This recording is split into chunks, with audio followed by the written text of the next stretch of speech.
Hi, everyone. Welcome back.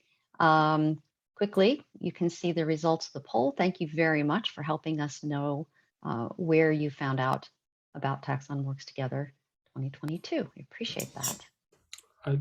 If I can chime in there, I like to see the diversity of routes that people have found us, and special thanks to Debbie for pushing the word out into all of those spots. And hopefully as the community grows, you all can help get the word out about next year's Taxon Works Together. Okay. Thanks very much. I have, Matt, the next note I sent you, you got that, right? Yeah. So, do you want to make that intro or? Be my guest. Okay. Our last speaker for this morning is our very own Jeff Orr. Jeff is the one of the key members of the Catalog of Life pipeline team here at the Species File Group. So almost all of the data that goes into the Catalog of Life backbone goes through Jeff's hands in one way or another. Almost every day he's tweaking a file that will end up in that Catalog of Life. But Jeff also does a lot of other cool things. We're very happy to have him on our team. Today he's going to talk a little bit and use some buzzwords that are even buzzy for us from a code perspective. He's going to talk a little bit about the world of low code or no code that's sort of coming into the developer's world, and show us how we might start to think about connecting data from many different APIs or many different repositories using these sort of tools that nicely wrap all of those data. So Jeff, take it away if you can. And Jeff, this is Deb. Would you like to run this poll now or in another place in your talk? Yeah, let's go ahead and run the poll. All right. So hi, everyone. I'm going to just go ahead and open with a poll on whether you're a programmer or not. And either way, any three of these options in the poll, n8n is really targeted towards you, but I think it actually is a really useful tool for learning how to program because it is a low code application and it gives you a pretty, I think, a more gradual entry level into like basically introduction to programming. So I'm going to go ahead and start with a spoiler and show you what the end product of this demo is. So this is the n8n workspace, and basically you can prototype together different workflows with all of the nodes that are available from n8n, and that includes like a lot of really popular APIs. So like a lot of the Google APIs are covered, a lot of social media platforms are covered, and the list of nodes has been exponentially growing. So they're like up to 220 services wrapped now. But the idea is that basically you can build these workflows that can then be triggered in various ways.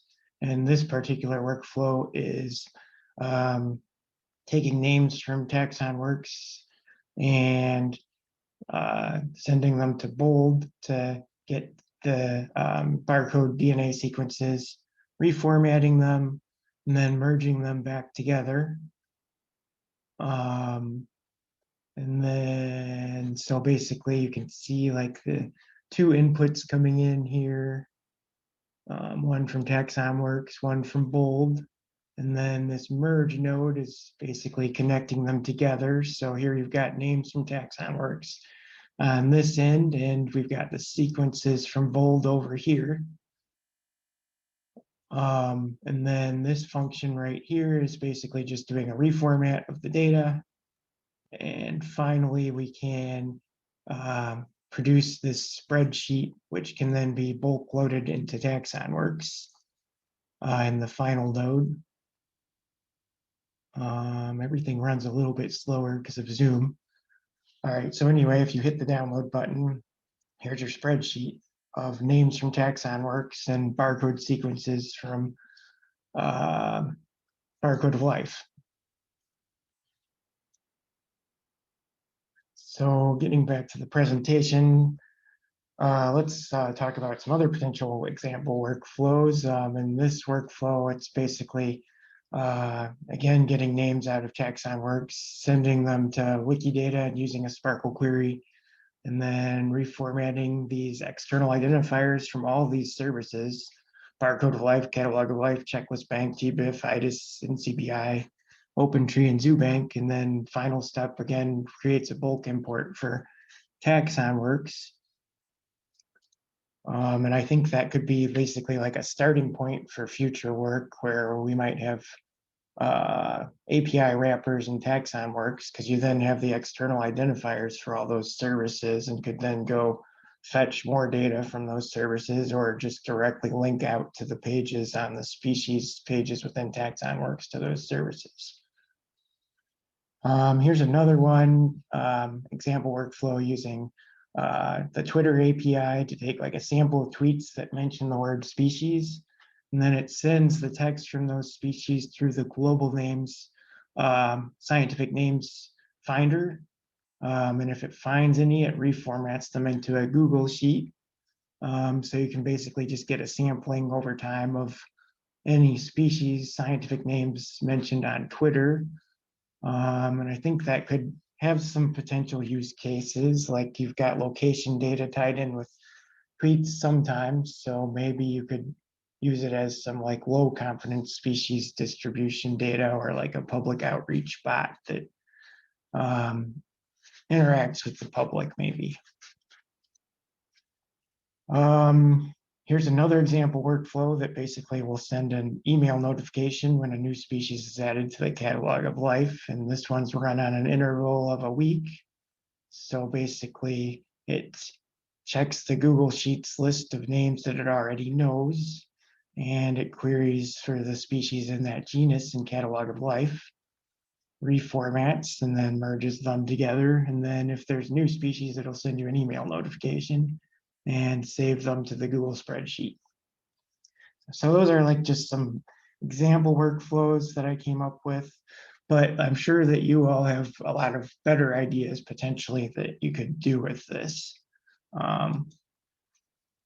So Matt already kind of touched on this a little bit, but there's kind of a new programming paradigm emerging called NoCode, low-code architecture, and it's geared towards allowing people to do the same types of tasks that you would do in code with graphical user interfaces. And it can basically empower people with less programming experience to develop software to meet their own needs, and can enable faster development of complex data processing workflows. Even if you are already a programmer, once you get used to working in this framework, it could be a potentially faster way to get to like basically develop workflows that are useful for you.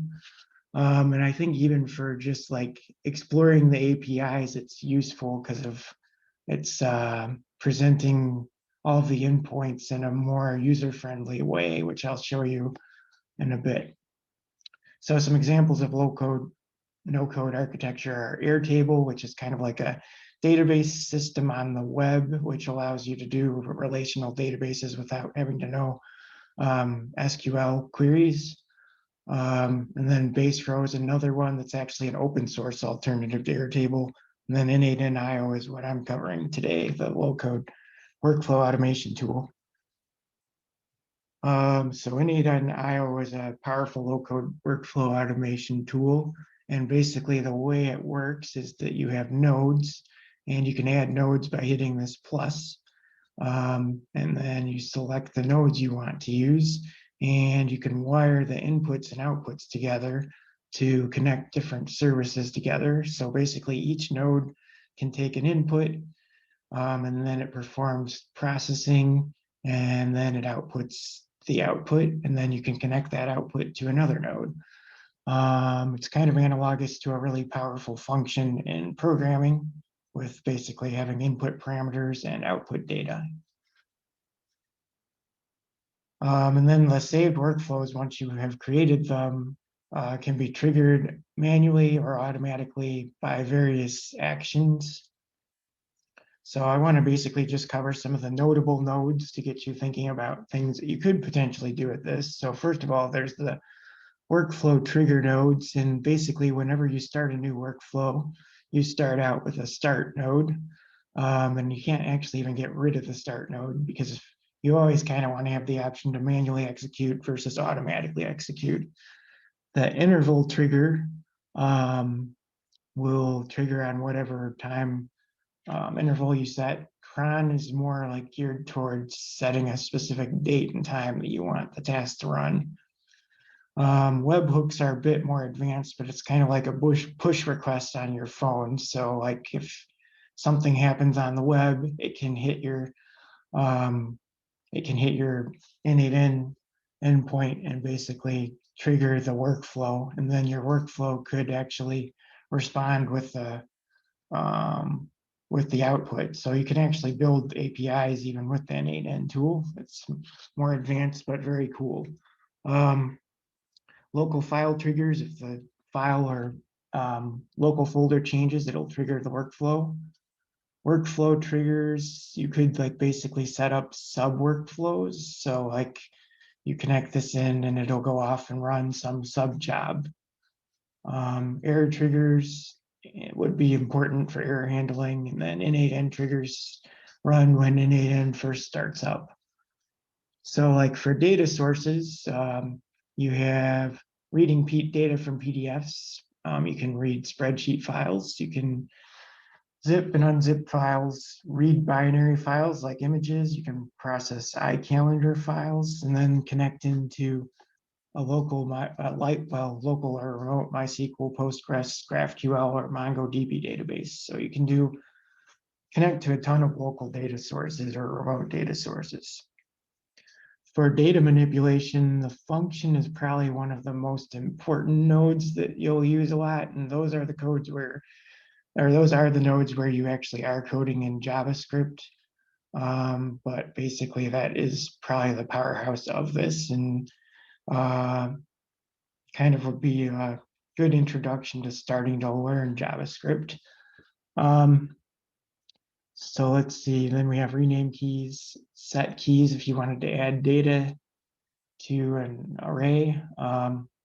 This is an edit image node. It'll let you add borders, blur an image, resize it, put text on it, and that would work along with the read binary file. You can modify the date and time formats and work with arrays of data with the item lists node. So for data flow, if you want to merge two inputs, you'd probably use the merge node. This is a conditional if. So if true, it's going to run the workflow that you connect to the true node, and if false, it'll run the workflow on the false node. If you have a conditional where you need to do more than two things, though, you'd use the switch. And if you have more than four outputs or workflows, then you just basically connect together multiple switches. Sometimes you might need to split a job into batches, which this node is used for. Sometimes you might need to wait, and sometimes you might need to stop an error and maybe trigger an error workflow if something goes wrong with your workflow. So like there's still a lot of APIs that don't have n8n wrappers yet. So like the web crawling tools are also extremely useful. So like if there is a service that doesn't have a node wrapper yet, you'd use the HTTP request node, and you can do all of the RESTful API calls with the HTTP request node. If there's a service that doesn't have an API at all and it's just a website, then you might want to use the HTML extract node, and you can select use CSS selectors or attribute selectors to parse out the data that you're targeting. So that could be really useful. This node lets you convert from Markdown to HTML and HTML back to Markdown. And if you don't know what Markdown is, it's kind of like a simplified version of HTML that lets you format plain text. So some APIs will output XML instead of JSON, and I'll cover what JSON is in a minute, but this node lets you convert from XML to JSON or vice versa. Here's an RSS feed reader. And then there's also some useful utilities like sending emails, or you could also send a text alert if you use your phone carrier's email to SMS gateway. which could be useful if you want to know that your node or that your workflow, long-running workflow failed to get a text alert. Here's like git and then SSH and execute command. Execute command could actually be useful for running a lot of TaxonWorks rake tasks, which are like command line utilities that can do a lot of powerful things if you're running TaxonWorks locally or on your own server. So basically what I've been working on, the n8n project is an open source project, and I basically started another open source project to try to wrap the Biodiversity Informatics APIs, and I did that as the Ebby Nielsen Challenge. So I've worked on these APIs so far, and my ultimate goal with this project is to contribute the nodes back upstream so that when you run n8n IO on your local machine, you'll be able to use all of these biodiversity informatics nodes. And this is actually pretty like what's a new thing for n8n. They don't really have a science section. NASA has a section in there which primarily does star images, I think. But otherwise, there's not much in the sciences yet. So it's kind of exciting to add in the science section and see what we can do with it. And that's mainly why I started this project. I was like really interested to see what would come out of it if we get the science APIs connected to it. So there are some important things with this. Important considerations are that right now, when you open the biology node-to-node nodes, they haven't been contributed upstream yet. So if you click the doc links, you're going to get a 404 error because of I haven't contributed them upstream yet, and I also need to write documentation. But n8n is really good about providing documentation for a lot of things. So like remember to look at that docs link for all the other nodes. And then they're also really good about collecting feedback from the community. And like right now, if you open this, it will let you collect data on what you want the biology node-to-node node to do, but n8n isn't going to know what the node is because it hasn't been contributed yet. So if you do have a feature request, it would be better to go to the Bio-n8n project and go to the issue tracker and open a feature request ticket. And basically, if you also find a bug in the biology node-to-node nodes, it would be better to open them here than in n8n because I'm going to be maintaining them. So so now I want to cover some basics about this that you need to know in order to use the tool. First of all, like what's a RESTful API and what is an API in the first place? API stands for Application Programming Interface, and you can kind of think of it as like a contract between a service provider and the user that wants to interact with the service.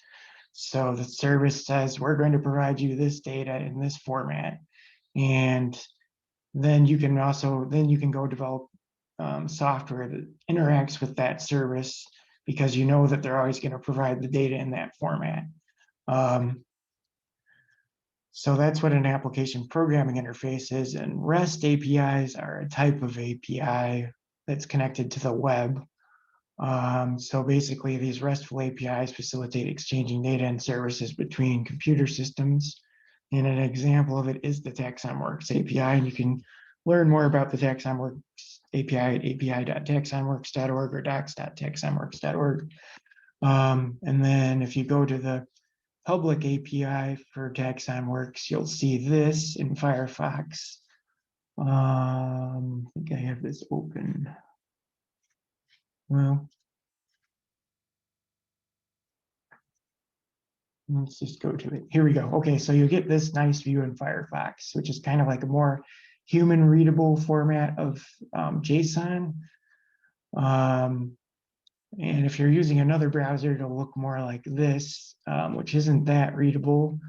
But you can hit pretty print on Firefox and get a view of the JSON, which is the exchange format between most of these RESTful APIs.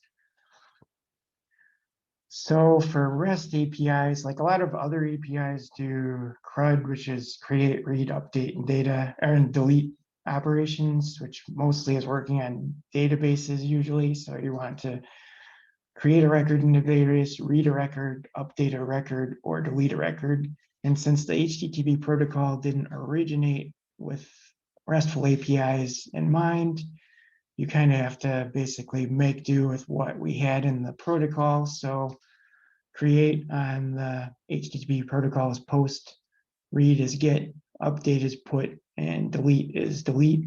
And most RESTful APIs implement things in that way, but not all of them, which is why people use the term RESTful, because it's kind of close to the standard. So like the common exchange format is JavaScript object notation. And basically the way this works is there's key value pairs for describing your data, with the key being in green and then the data value being in pink. And then you can basically put arrays of these key values stores together, and they're in these curly braces, which is really important. And then you can also make lists of these key value pairs. So like in a list, there's a square bracket, and these are indexed by number instead of by key. And the list number always starts with 0 because programmers always start counting with 0. So if you wanted to reference like the 4th item in the list, you'd go 0, 1, 2, 3, 4, and then you could reference that slot and get back the variable A. For the key value pairs, like if you asked for the genus in the key, you could get Quercus back, the genus for oak. So when you put these two things together, you get a key, which in this case is results. It could be like search engine results. And then these are all the search engine results. And to reference the first one in the list, you would use the index 0 to access it. And if you don't see the square brace, you're going to get an error because of it's going to expect a numeric index and you're giving it a text error. That's probably one of the biggest newbie mistakes, is missing the square bracket. So you've got to pay attention to curly bracket versus square bracket.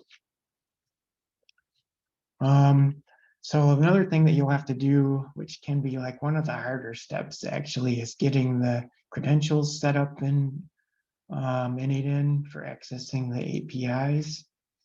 And you do that here with the key.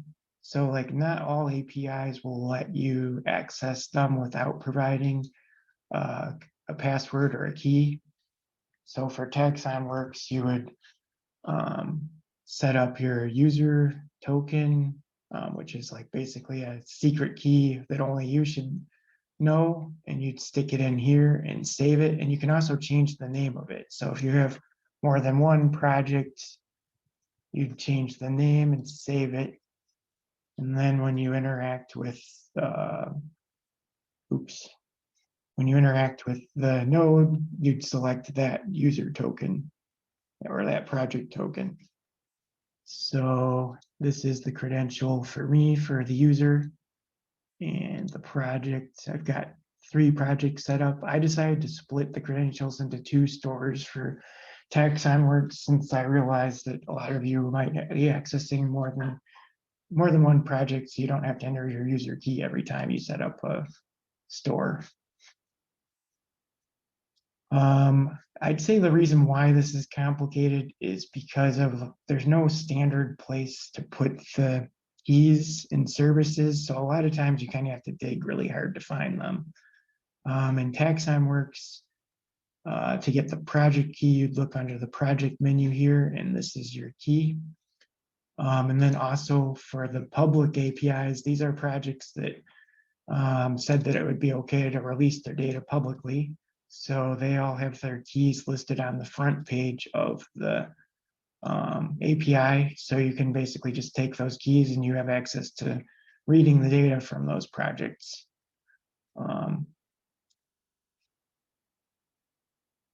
let's see, where did I go here? Okay.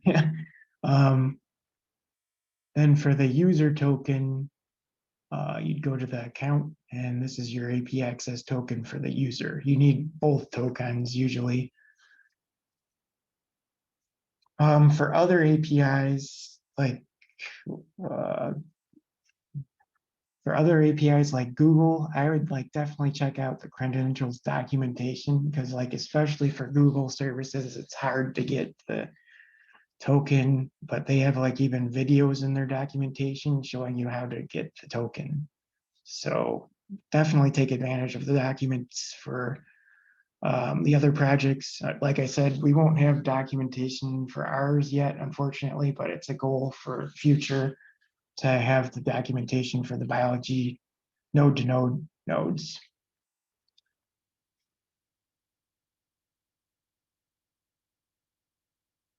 So if you want to go in more in depth into learning this, n8n is like, again, really great at providing learning resources. So you could take, there's 2 courses that they provide that'll help you learn how to use the n8n platform. And then they also have really great documentation, which was how I was able to learn how to develop the nodes. And they've got a workflows library where you can like search through for templates that other people have. When you first create a new project, let's see, oops, actually, when you first load it, it will open the templates library. So you can actually just load these straight in.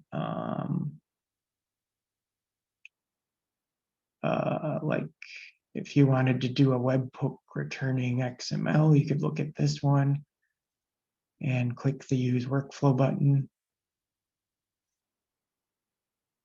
And then it will load that one up. A little bit slow with Zoom taking up all the resources here.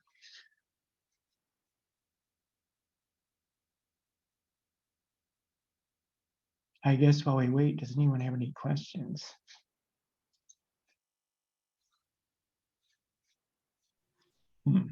Jeff, I think there are some general ones, and Matt and I have been trying to answer them. Would you like me to share the results of the poll now so everybody can see? Oh, sure, yeah. Who said what? So the questions about writing code. So I think you can see them now, yes?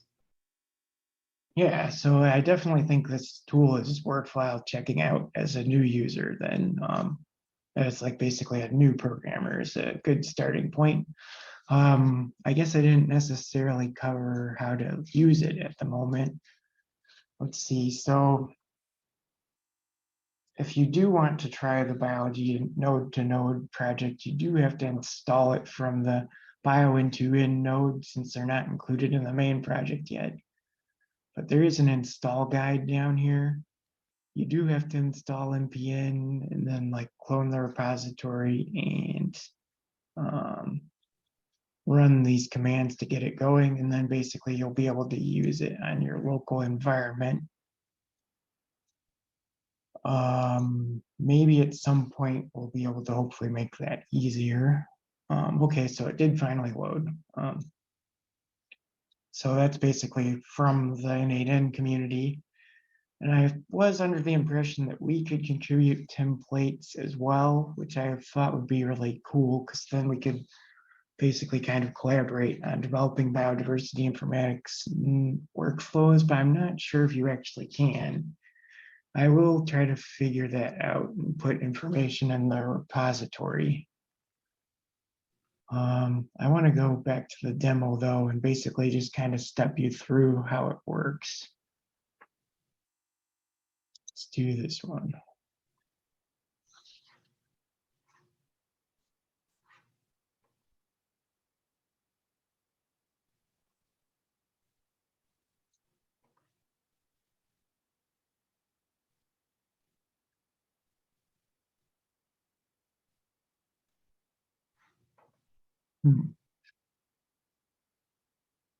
I guess, so are there any questions on anything? There were some basic ones, which I think you eventually, like what's a node or like what's an endpoint. And I think you got to those.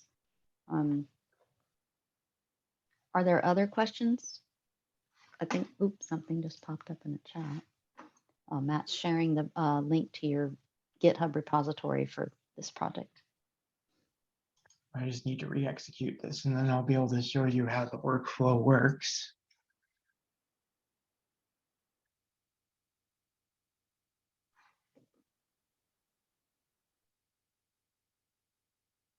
So you just click start and now it's passing the data from node to node?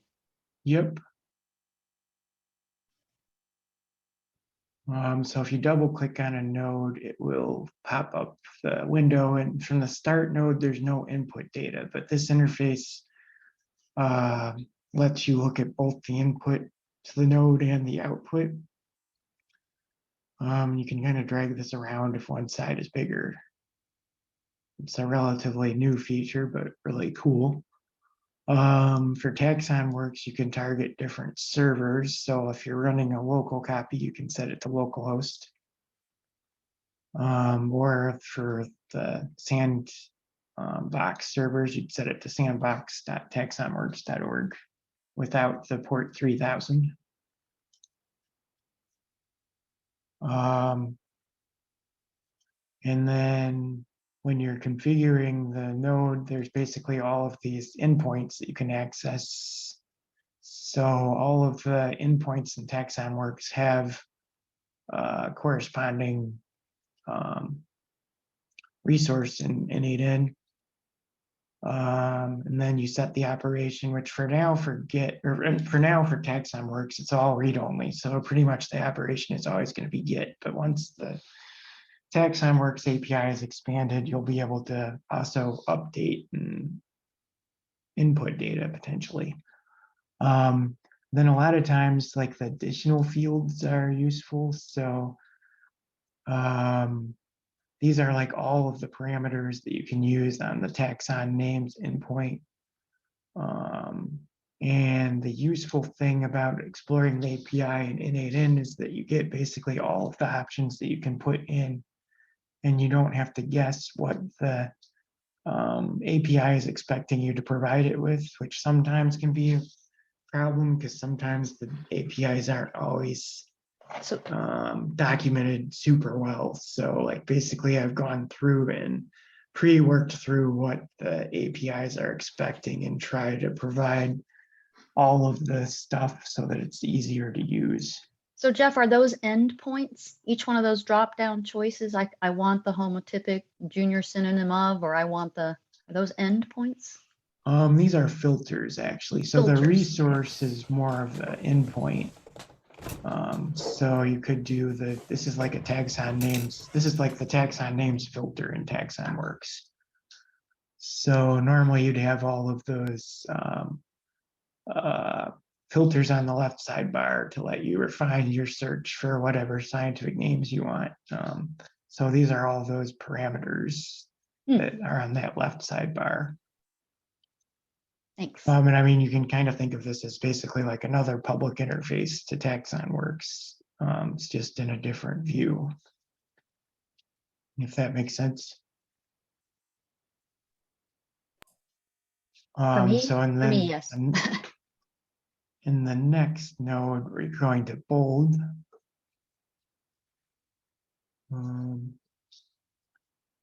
So I'm going to just delete this actually to show you how to set it up. So for that endpoint, you'd select the taxon option because you want defined by name. And then if you look at your inputs, you can basically just drag and drop this over here. Because if you want to feed the scientific names from TaxonWorks into bold, and then the node is going to execute each time for every row that's input. So it's going to go, it's getting 200 items input, and it's going to go query bold 200 times for results. And if it doesn't get any results, you get nothing back for that taxon. So the first two rows didn't have any bold sequences.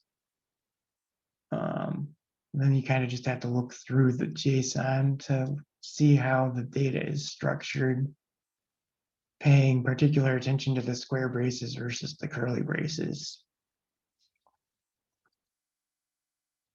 So in the next node, we want to merge the two together. So you have to do a little bit of programming to reformat the JSON.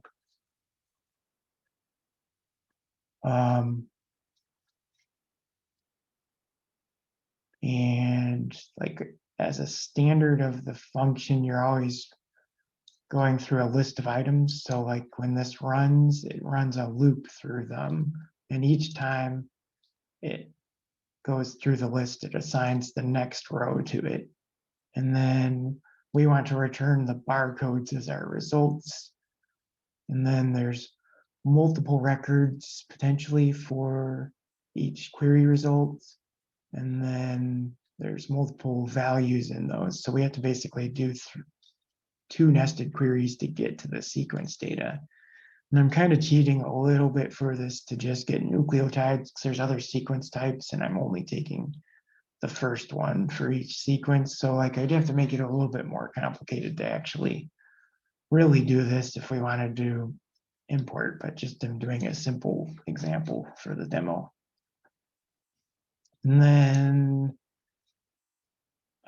each loop, we're initializing the barcodes as a list and then basically adding them to the results array, and then we return the results array.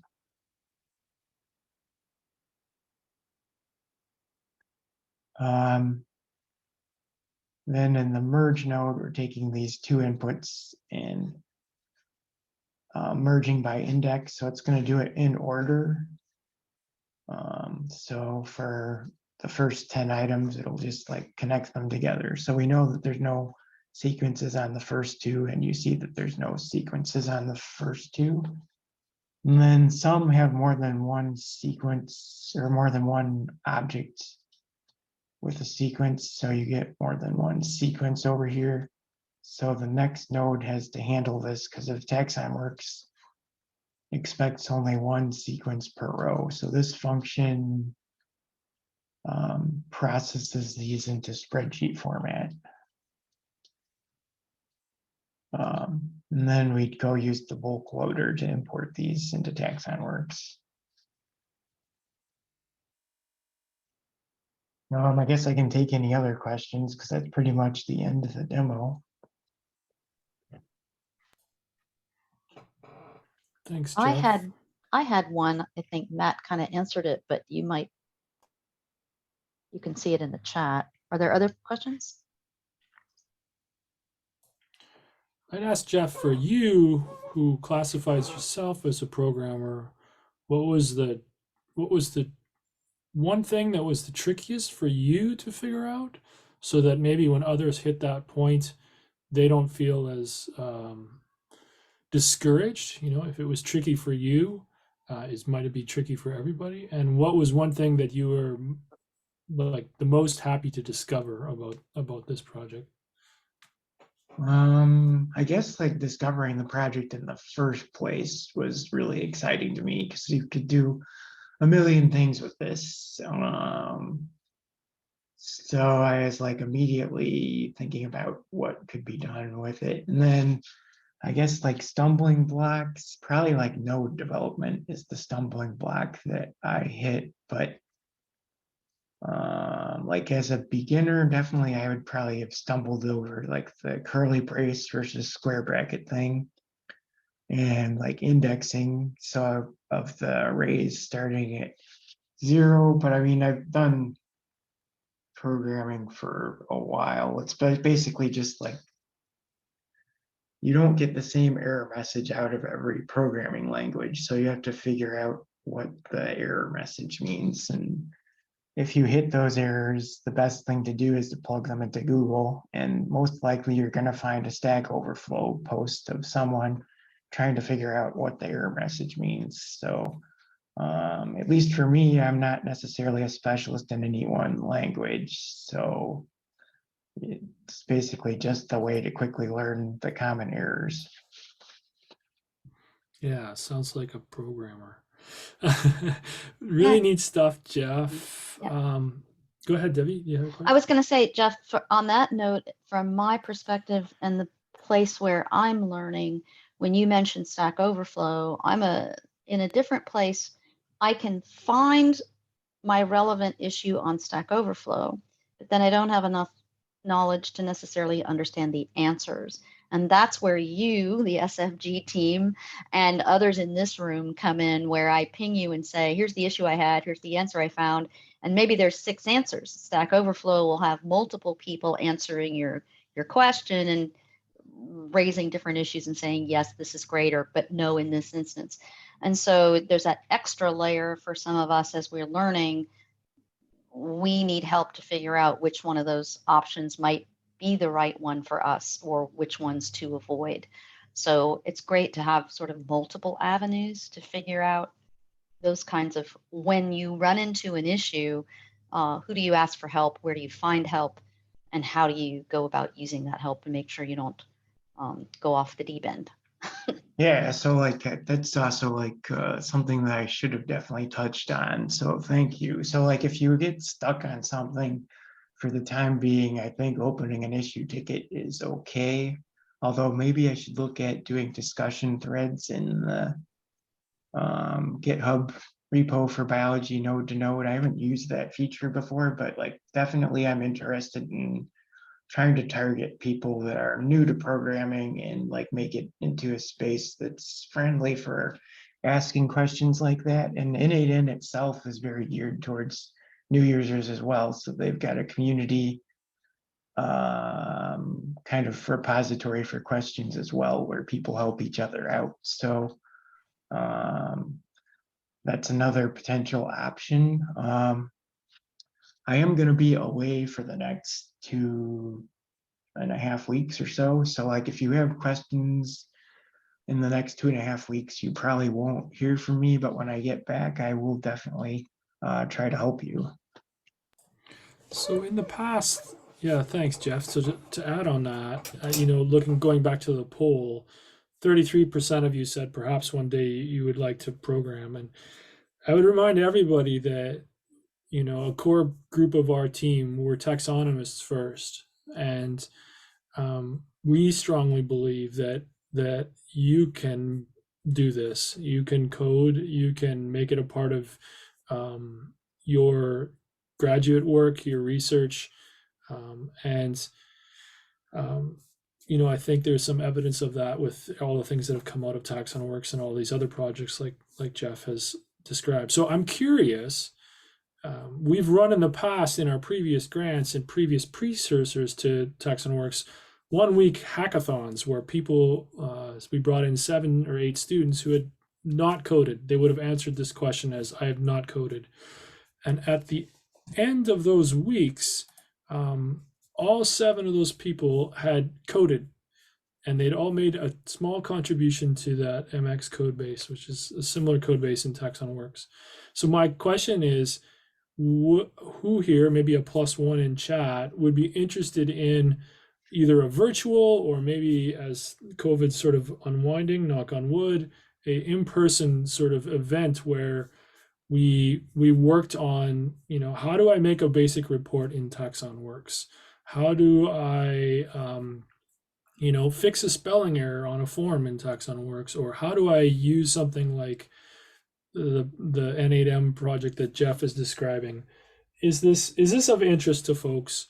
And if so, I'd also be curious, and you don't have to share now, as to like what your use cases is. So for us, a lot of us, we learned to program because we needed to do something. We had to do something.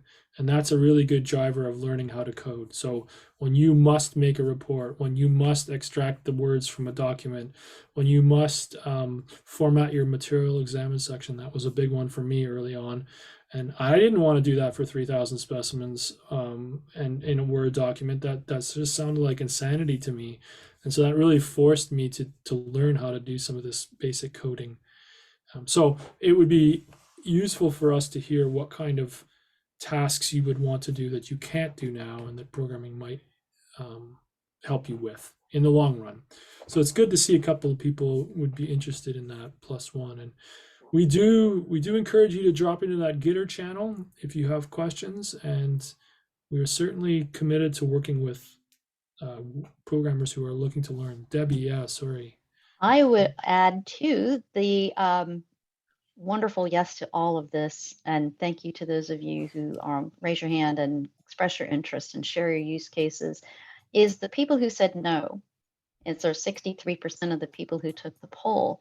What's your role in all of this? And for me, your role is a really special one of giving gifts. And those gifts are, when you hear about these things, you are both more aware for any proposals you might review at something like the National Science Foundation, or a proposal you might write, and you now recognize that these things can be done. And so you ping people and say, hey, I want to include your work in this or something similar. You can give the gift to your graduate students or other students that you know of your colleagues, where they're saying, hey, do you know how we do this? Or where do I go to do that? I know we've all seen potentially here, I'm guessing, examples of seeing people do something that we know there was probably a way to do it that might be more automatable, as Jeff was showing. And while it's fine to do it the way you know how to do it, it's great to know about other options for evolving those workflows in the future. And so spreading the word and being a connector of the possibilities is super important. I guess I forgot to show one other thing, which is like if you want to share a workflow under the file menu, you hit download. And if you open that up, it's of course going to be in JSON. So there's your whole workflow as a shareable JSON file. And if you open an issue ticket asking for help, it would be useful to include that. I don't think it includes credentials, but I guess I should probably double check that.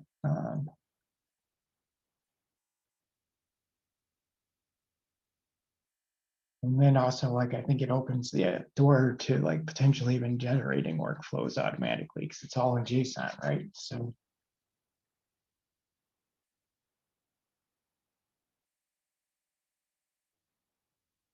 Okay, I want to thank everybody for the morning. I think we're at a point for wrapping up. Thank you, Jeff, for that overview. It gets the brain going in lots of different ways.